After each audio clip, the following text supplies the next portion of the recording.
Praise the Lord. Lagan ministry YouTube Bible Hindi story व वचन channel पर आपका वेलकम। आपका स्वागत करते हैं। सभी भाई बहनों को जय मसीह की। प्रभु यीशु की कृपा आपके परिवार पर हमेशा बनी रही। धन्यवाद। पवित्र शास्त्र बाइबल में परमेश्वर के अनेकों नबी और भविष्यवक्ता आए। उनमें से एक नबी है यिर्मयाह नबी, जिसके नाम पर पवित्र शास्त्र बाइबल में एक पुस्तक भी है। यिर्मयाह नबी कौन था, कहाँ का रहने वाला था और वह किस राजा के समय आया था? तो आज की ये कहानी यिर्मयाह नबी के विषय में संपूर्ण जानकारी देगी, जिसको देखकर आप और आपका परिवार आशीषित होगा। बाइबल में यिर्मयाह के बारे में कई बातें बताई गई हैं, जैसे कि परमेश्वर ने उन्हें राष्ट्रों का नबी चुना था। यिर्मयाह को परमेश्वर ने अपने शब्द दिए और यिर्मयाह ने यहूदा के लिए परमेश्वर की दया के लिए प्रार्थना भी की थी। यिर्मयाह बाइबल के प्रमुख नबियों में से एक प्रमुख नबी थे। यिर्मयाह के बारे में हमें बहुत कुछ खास बातें सीखने को मिलेगी। यिर्मयाह पुस्तक के पहले अध्याय के पहले ही वचन में भविष्यवक्ता यिर्मयाह को यिर्मयाह की पुस्तक का लेखक होने का परिचय कराता है। ये पुस्तक ईसा पूर्व 630 और 580 के मध्य में लिखी गई थी। इस पुस्तक में यिर्मयाह ने ही स्वयं ही अपने पिता का नाम हिल्किय्याह बताया, जो बिन्यामीन देश के अनातोत में रहने वाला था। यिर्मयाह का जन्म 7वीं सदी के मध्य में अनातोत नाम के छोटे से शहर में हुआ था। उनके पिता यहोवा के याजक थे। यिर्मयाह के नाम का अर्थ है यहोवा मुक्त करता है या यहोवा उठाएगा। ईश्वर महान है। परमेश्वर के द्वारा यिर्मयाह पुस्तक को लिखने का एक मुख्य उद्देश्य था। यिर्मयाह की पुस्तक विशेष रूप से यहूदा के विषय में की हुई अंतिम भविष्यवाणियों को लिपिबद्ध करती है। अगर यह जाति पश्चाताप नहीं करती तो आने वाले विनाश की चेतावनी देती है। यिर्मयाह इजराइल राष्ट्र को परमेश्वर की ओर मुड़ आने के लिए कहता है, परंतु यहूदा ने मूर्ति पूजा और अनैतिकता के प्रति पश्चाताप न किया, जिस कारण यिर्मयाह निकट भविष्य में होने वाले नाश के आगमन की पहचान कर लेता है। नबी यिर्मयाह का सेवा काल ईस्वी पूर्व 7वीं शताब्दी के उत्तरार्ध से 6ठी शताब्दी के पूर्वार्ध तक माना जाता है। उन्होंने अपने दीर्घ सेवा काल के आरंभ में धर्म सुधार के कार्यों में राजा योशिय्याह का साथ दिया था। नबी ने परमेश्वर के लोगों को चेतावनी दी थी कि इजरायली राष्ट्र पर विनाश के बादल मंडरा रहे हैं, क्योंकि उन्होंने परमेश्वर की आज्ञा का उल्लंघन किया। यरूशलेम के निवासी मूर्तियों की पूजा करने लगे, वरन अपने पड़ोसी को वास्तविक आदर नहीं देते और वे अधर्म करते थे, इसलिए उनका मंदिर खड़ा नहीं रह सकेगा। यहोवा का वचन यिर्मयाह के पास उस समय पहुंचा जब बाइबल में राजाओं का युग चल रहा था। तब आमोन का पुत्र योशिय्याह राजगद्दी पर यहूदा पर राज्य कर रहा था। योशिय्याह के राज्य के 13वें वर्ष में नबी के वचन पहुंचा और इसके बाद योशिय्याह के पुत्र यहूदा के राजा यहोयाकीम के दिनों में और योशिय्याह के पुत्र यहूदा के राजा सिदकिय्याह के राज्य के 11वें वर्ष के अंत तक भी प्रकट होता रहा। परमेश्वर अपने लोगों से बहुत प्यार करता है, इसलिए परमेश्वर ने यिर्मयाह नबी को उनके पास भेजा ताकि यहूदा के लोग वापस फिर से परमेश्वर के पास लौट आए। और ये लोगों का अंतिम मौका था, क्योंकि जब तक उसी वर्ष के 5वें महीने में यरूशलेम के निवासी बंधुआई में न चले गए। परमेश्वर ने अपने नबी यिर्मयाह से कहा, गर्भ में रचने से पहले ही मैंने तुझ पर चित्त लगाया और उत्पन्न होने से पहले ही मैंने तेरा अभिषेक किया। मैंने तुझे जातियों का भविष्यद्वक्ता ठहराया।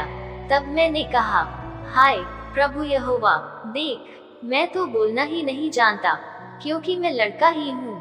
परंतु यहोवा ने मुझसे कहा, मत कह कि मैं लड़का हूँ, क्योंकि जिस किसी के पास मैं तुझे भेजूं वहाँ तू जाएगा और जो कुछ मैं तुझे आज्ञा दूं वही तू कहेगा। तू उनके मुख को देखकर मत डर, क्योंकि तुझे छुड़ाने के लिए मैं तेरे साथ हूँ। यहोवा की यही वाणी है। तब यहोवा ने हाथ बढ़ाकर मेरे मुंह को छुआ और यहोवा ने मुझसे कहा, देख, मैंने अपने वचन तेरे मुंह में डाल दिए हैं। सुन, मैंने आज के दिन तुझे जातियों और राज्यों पर अधिकारी ठहराया है। परमेश्वर ने यहूदा के लोगों के विषय कहा कि उनकी सारी बुराई के कारण मैं उन पर दंड की आज्ञा दूंगा, क्योंकि उन्होंने मुझे त्याग कर दूसरे देवताओं के लिए धूप जलाई और अपनी बनाई हुई वस्तुओं को दंडवत किया। और नबी यिर्मयाह से कहा, इसलिए तू अपनी कमर कस कर उठ, और जो कुछ कहने की मैं तुझे आज्ञा दूं वही उनसे कह। तू उनके मुख को देखकर न घबराना, ऐसा न हो कि मैं तुझे उनके सामने घबरा दूं। क्योंकि सुन, मैंने आज तुझे इस सारे देश यहूदा के राजाओं, हाकिमों और याजकों और साधारण लोगों के विरुद्ध गढ़वाले नगर और लोहे का खंभा और पीतल की शहरपनाह बनाया है। वे तुझसे लड़ेंगे तो सही, परंतु तुझ पर प्रबल न होंगे, क्योंकि बचाने के लिए मैं तेरे साथ हूँ। यहोवा की यही वाणी है। नबी यिर्मयाह एक संवेदनशील व्यक्ति थे। वह अपनी कौम से प्रेम करते थे और उन्हें उसके भविष्य की चिंता थी।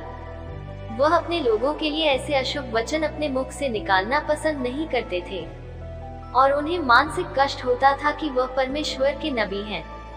फिर भी उन्हें हथौड़े की मार के सदृश परमेश्वर का वचन सुनाना ही पड़ा। परमेश्वर का वचन उनके हृदय में अग्नि जैसा प्रज्वलित था और वह अग्नि को अपने हृदय में दबाकर नहीं रख सकते थे। परंतु नबी ने लोगों के लिए यिर्मयाह 31 अध्याय के 33 वचन में परमेश्वर की ओर से भविष्यवाणी की कि परंतु जो वाचा मैं उन दिनों के बाद इस्राएल के घराने से बांधूंगा वह ये है, मैं अपनी व्यवस्था उनके मन में समाऊंगा और उसे उनके हृदय पर लिखूंगा और मैं उनका परमेश्वर ठहरूंगा और वे मेरी प्रजा ठहरेंगे। यिर्मयाह ने योशिय्याह और उसके बेटों के शासनकाल में भविष्यवाणी की थी। यिर्मयाह की भविष्यवाणी 626 ईसा पूर्व से शुरू हुई थी और यहूदा की राजधानी यरूशलेम के गिरने तक चली। यिर्मयाह ने अपने संदेशों को पहुंचाने के लिए कुछ अजीबोगरीब काम भी किए, जैसे कि उन्होंने एक लिनन की पेटी पहनी उसे दफन कर दिया और फिर उसे वापस पा लिया। यिर्मयाह ने अपने संदेशों में भविष्यवाणी की थी कि परमेश्वर यहूदा देश को मूर्ति पूजा, सामाजिक अन्याय और नैतिक पतन के कारण यहूदा देश को दंड देगा। यिर्मयाह पुस्तक को 4 भागों में विभाजित किया जा सकता है। पहला भाग यहूदा प्रदेश के राजा योशिय्याह, यहोयाकीम तथा सिदकिय्याह के राज्यकाल में दिए गए संदेश। दूसरे भाग में अध्याय 36 के 4 वचन में यिर्मयाह के चेले बारूक द्वारा लिखित कार्य विवरण। सन 605 ईस्वी पूर्व का ये दृश्य मिलता है कि राजा यहोयाकीम चर्मपत्र पर लिखित नबूवतों को जलाता है। अतः बारूक को एक नया संस्करण तैयार करना पड़ा। इसमें नबी यिर्मयाह की अनेक नबूवतें एवं उनके जीवन की महत्वपूर्ण घटनाएं उल्लिखित हैं। तीसरे भाग में परमेश्वर के वे वचन हैं जो उसने नबी के मुख से अन्य राष्ट्रों के संबंध में कहे थे। चौथे भाग में यह वास्तव में ऐतिहासिक है, जिसमें यरूशलेम के पतन एवं बैबीलोन द्वारा बंधवाई में जाने का होने वालों का विवरण दिया गया है। यिर्मयाह का नाम एजरा की किताब में भी मिलता है। परमेश्वर ने यिर्मयाह को अपने पास बुलाया और उसे राष्ट्रों का नबी बनने के लिए चुना था। यिर्मयाह को परमेश्वर ने अपने शब्द दिए और कहा कि उसे हर उन जगहों पर जाना है जहां परमेश्वर उसे भेजे और वहां परमेश्वर के कहने के मुताबिक बातें करनी हैं। यिर्मयाह को परमेश्वर ने ये भी कहा कि वह किसी से नहीं डरे और परमेश्वर उसकी रक्षा करेगा। यिर्मयाह को परमेश्वर ने ये भी कहा था कि वह निर्माण और रोपण कर सकता है। यिर्मयाह ने यहूदा के लिए परमेश्वर की दया के लिए प्रार्थना की थी। यिर्मयाह ने भरोसा किया था कि परमेश्वर भला, न्याय और धर्मी है। यिर्मयाह को परमेश्वर की आज्ञा का पालन करना था, भले ही यह कठिन क्यों न हो। यिर्मयाह को ये भी भरोसा था कि परमेश्वर अपनी योजना में सब तरह की भलाई लाएगा। यिर्मयाह की पुस्तक में मुख्य रूप से बड़े पैमाने पर मूर्ति पूजा के लिए यहूदा के विरुद्ध दंड का संदेश है। अंतिम धर्मी राजा योशिय्याह की मृत्यु के पश्चात यहूदा के राष्ट्र ने लगभग परमेश्वर को और उसकी आज्ञाओं को पूरी तरह से त्याग दिया।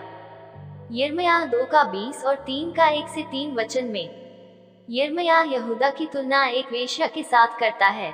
परमेश्वर ने प्रतिज्ञा की थी कि वह मूर्ति पूजकों को गंभीरता के साथ दंडित करेगा और यिर्मयाह यहूदा को चेतावनी दे रहा था कि परमेश्वर का न्याय निकट आ पहुंचा है।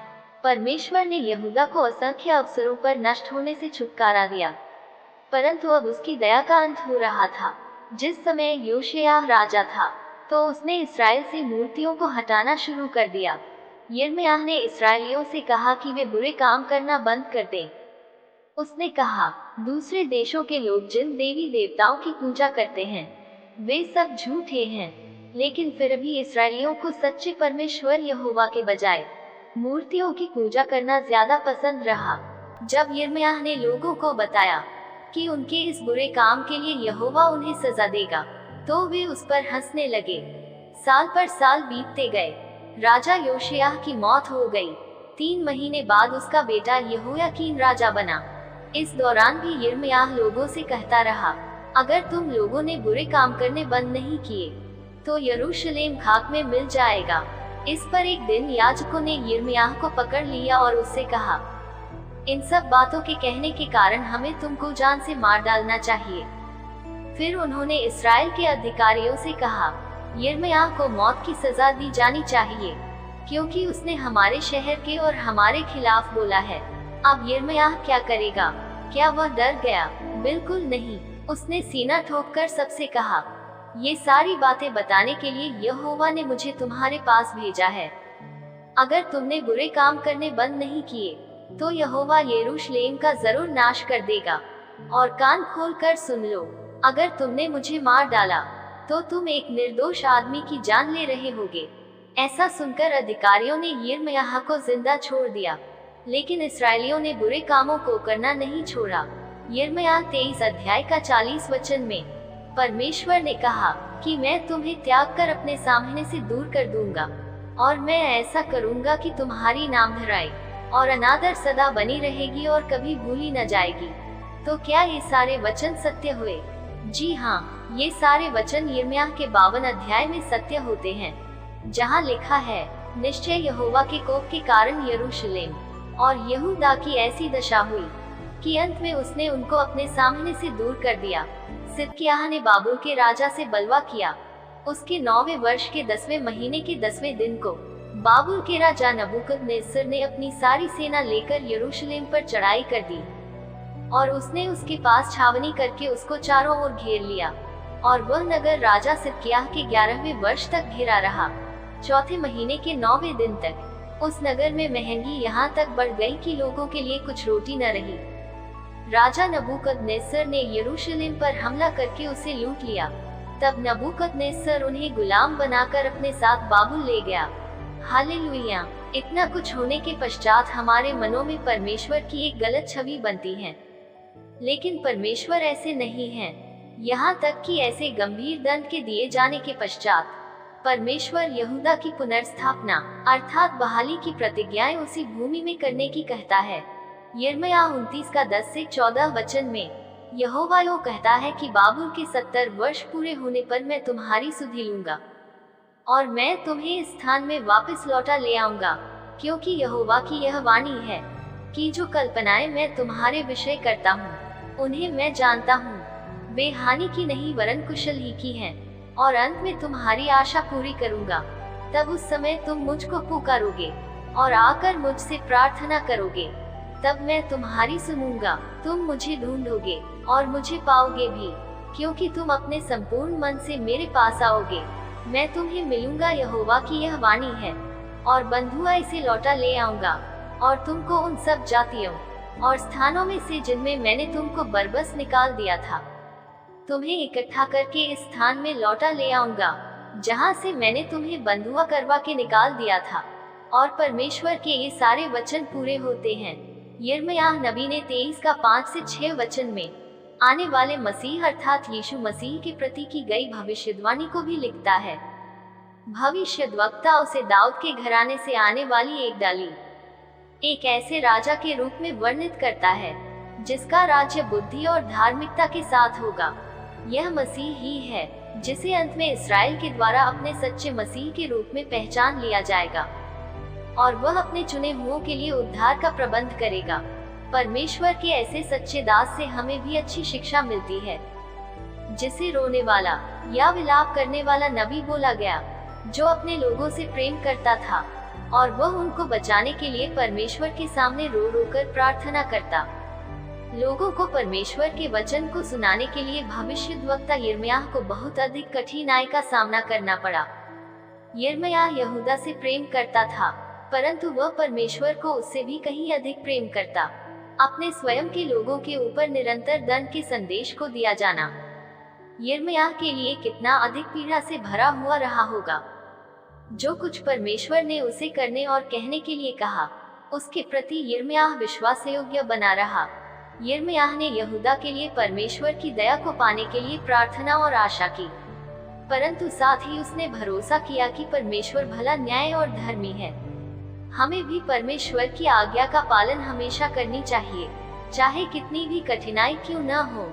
परमेश्वर की इच्छा को अपनी इच्छाओं से कहीं अधिक महत्वपूर्ण जानना चाहिए और यह विश्वास करना चाहिए कि परमेश्वर अपने असीमित ज्ञान और सिद्ध योजना में अपनी संतान के लिए सब तरह की भलाई को ही ले आएगा। धन्यवाद। सबको जय मसीह।